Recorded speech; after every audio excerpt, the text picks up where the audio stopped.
Hello दोस्तों, मेरे YouTube channel में आप सभी का स्वागत है। मैं एक देवी गीत गाने जा रही हूँ। वीडियो पसंद आए तो लाइक, सब्सक्राइब और कमेंट करना। अजब कला हो अजब कला, विंध्याचल की भगवती तोहरी अजब कला।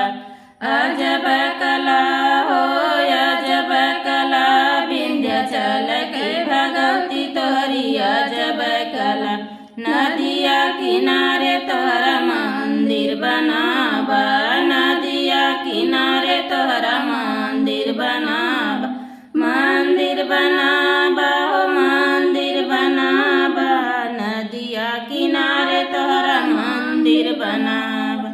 सोनावा का छत्र तोहरे ऊपर टंगावा, सोनावा का छत्र तोहरे ऊपर टंगावा।